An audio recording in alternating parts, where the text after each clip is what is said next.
Today is the 24th year anniversary of the Columbine shootings that happened on April the 20th in 1999. And since then, there have been far too many mass shootings in our country, including schools. And whether we're talking about Columbine or whether we're talking about just the recent mass shooting that happened in Nashville, Tennessee at the Covenant School. Why can't elected officials, particularly on the federal level, Congressman, and I sincerely asking this question, why do they cower before the NRA? Why is it that any mass shooting, but especially the mass shootings of children, doesn't even move elected officials, particularly on the federal level, but it happens on the state level as well. When I was in the Ohio Senate, that gun lobby controlled those halls as well, and they still do. But why is it that the elected officials will not stand up to this lobby and do what most Americans want to have done, including gun owners? They want common sense gun reform in this country, but the NRA continues to be in control. And there was a quote by the leader of the NRA basically saying, if you guys try to mess with us, we're coming for you. Not basically, that's what the man said. It was a flat out threat. And I feel like the Department of Justice should come in on that. The threat was very clear. Well, it is beyond frustrating. It makes me angry, sad. Look, when Columbine happened in 1999, I was just getting out of college.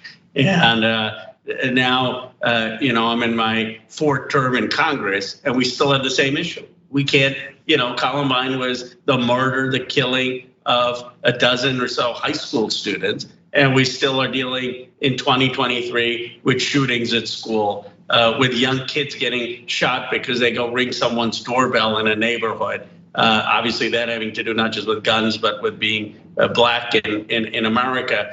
But the point is, we know how we solve this. We know if we get assault weapons banned passed, it will make a difference. How do we know? Because Bill Clinton did it in the 1990s, and the studies show that mass shootings went down. And then we repealed it 10 years later when it sunset, and we didn't pass it and mass shootings went up. So we've done the experiment. We know that assault weapons ban saves lives. We know that having a universal background check saves lives. We know that taking a gun out of the hands of someone who's made a threat or is a danger saves lives. And people are just craving to get this done. And as a result, we have gun violence being a leading cause of death for children. Yes. And you talk to people outside the country and they can't understand it. They can't understand how in this country we allow this to continue to happen. Yeah, because we can't understand it either.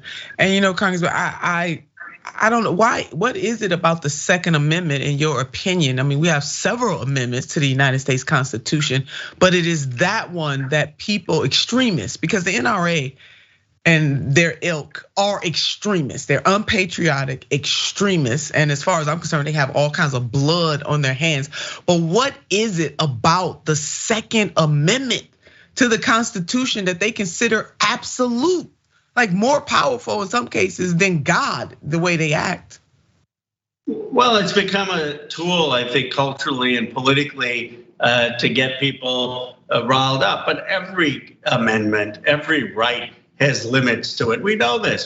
Free speech, which we're both big proponents of, has a limit to it. You can't have speech that's gonna incite violence and cause bodily harm. Well, if you can't, under the Constitution, have speech that's going to kill people or incite harm, then certainly there has to be a restriction on unreasonable restrictions on guns so that they're not causing violence or harm on people who are innocent. You can't say, well, you can have restrictions on the First Amendment, but no reasonable restrictions on the Second Amendment. All rights have to be balanced so that your freedoms aren't taking away someone else's freedoms. And it's only the Second Amendment where we have this absolutist perspective, and that's not what the Constitution is supposed to be about. But this is not good faith arguments often on the other side. It's a reflexive sense where these people are afraid to lose their seats. They're afraid of a primary challenge, and that's what's going on. And the most frustrating point is they're like, well, it won't make a difference. It won't save any lives. They're bad people. Of course they're evil people.